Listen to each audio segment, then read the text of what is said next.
So I wouldn't say that there was a huge entrepreneurial spirit in my upbringing. My father worked at the same job for almost all his career, and my mother worked at a same job for most of her career. Although I would have to say that my dad had a side gig of taking motorcycles that were broken down and putting them back together and selling them, and that would provide enough money to buy the next one and the parts to fix it. And also, my grandfather, when he retired, he started a small engine repair business. So there was some of that getting out, starting your own small business spirit there, but it certainly wasn't overwhelming.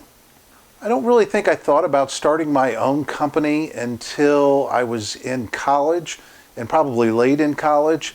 But when I graduated college, I kind of followed the same pattern that my parents did, looking for that job that would be the long-term employer that I would stay with for a long time.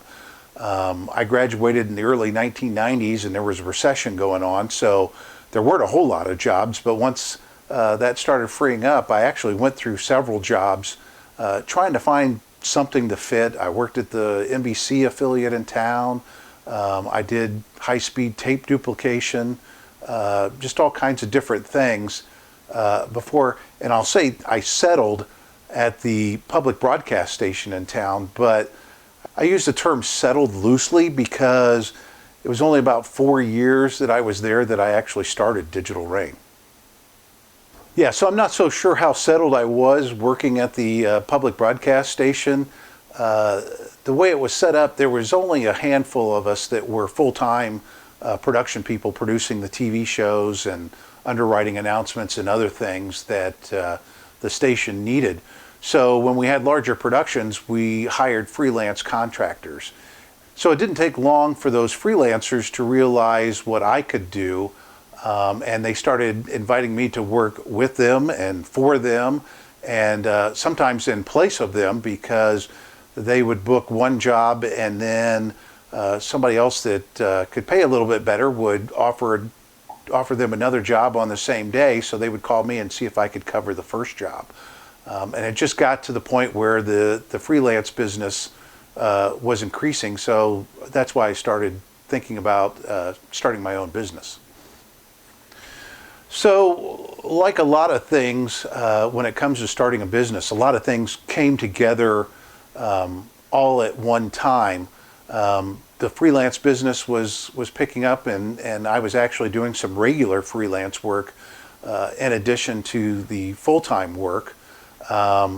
Also, at the end of the 1990s, I was looking to buy a house, and I also had an opportunity to buy some of the equipment, a non-linear editing system that I was working on at the PBS station. They were going to upgrade that so I could buy that.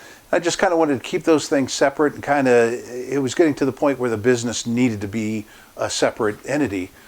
So that's why in December of 1998, I created Digital Rain. I worked a full-time job and did Digital Rain as a side gig, I guess before side gigs were cool, for a number of years. The amount of work really didn't bother me that much, but I was becoming increasingly dissatisfied with what I was doing at the PBS station. I worked really hard to do my job there, and made myself kind of invaluable with what I was doing. So when other opportunities would come up, I was kind of passed over for them because they really felt that they needed me in the capacity that I was in and the capacities that I had expanded to while I was there. And just like when it came to forming the business in regards to a lot of things coming together, the same thing kind of happened about 10 years into Digital Rain. I had gotten a reoccurring job with Cummins Engines out of Columbus, Indiana, directing their worldwide broadcast. And that was 2 or 3 times a month, so I was taking those days off from the full-time job. And then I was getting some other freelance work in there too. So it's like I said, it's a number of those things coming together. And about 3 years before I quit working at the PBS station, I had set up some benchmarks and some things to meet that was, once I got there, I was going to pull that trigger and resign my position at the PBS station. Yeah, so I left the PBS station in April of 2008. And, I had all my contacts and my business that I was already working on. And my first year was really a good year. The economy was doing well. And so I had a really good year. And then things started slowing down around 2009, 2010. And I'll admit it was a struggle to survive with the company. And it was just, finding other things to do and really working, because there were a lot of those people that I worked with at the PBS station that were freelancers that really got me into starting my business and doing this, that they weren't able to freelance and survive in the business anymore. So at about 2011, I moved the business to Danville, Indiana in Hendricks County. And I kind of landed what I would say was, hit the ground running, so to speak, and tried to make some business contacts with the Chamber of Commerce and some other people around. And I was really warmly welcomed in Danville. And during my time there, it really kind of became like a second home to me from my home where I grew up on the north side of Indianapolis. And then that was interrupted a couple years later with a year break in Costa Rica, where I was able to do some work remotely down there. People could send me the footage and then I could edit it and send it back. For the most part, that was just kind of a personal adventure that Kristen and I took with the kids, and we even brought the dog along with us.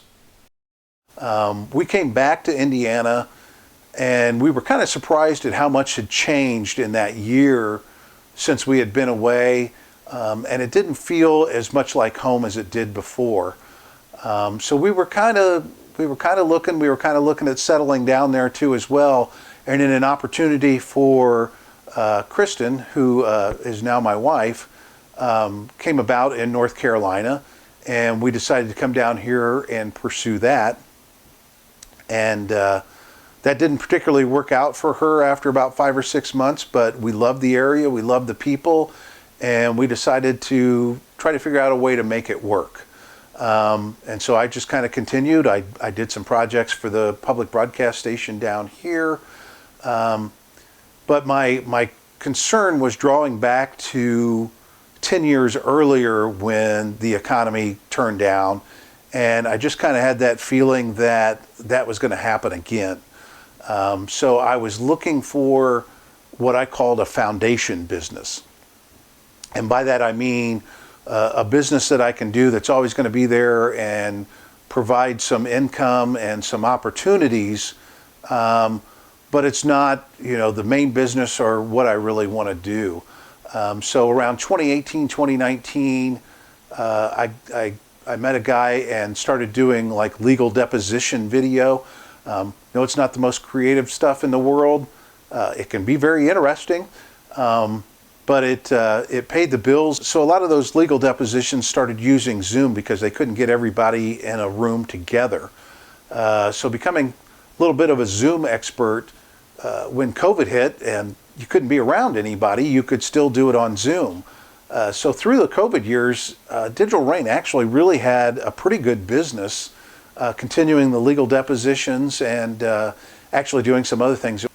Coming out of COVID, I find myself drawn back to what I've always wanted to do with Digital Rain, and that is promote and really help the local community that I'm in grow. So a couple of the things that I did was I enrolled in the Leadership Stanley program and went through that. That was sponsored by the Chamber of Commerce, so that led to a partnership where Digital Rain is the video production partner for the Chamber of Commerce. That also led to a partnership with what's called SNAP, which stands for Stanley News and Press, which is the countywide newspaper. And it may sound weird to have a video production partner for the newspaper, but they can do ad insertion in streaming services. So they needed somebody to produce those commercials for them. And so that's why we became the video production partners for the Stanley News and Press as well. And we're connecting with local businesses to show them not only how they can use video to promote their company, but other types of media as well. First of all, it's hard to believe that it's been 25 years since I started Digital Rain. I really, 25 years ago, I think about it and I think it was just going to always be a side gig or a hobby or something like that. Or I thought, some big break would come along and that would take me away from it.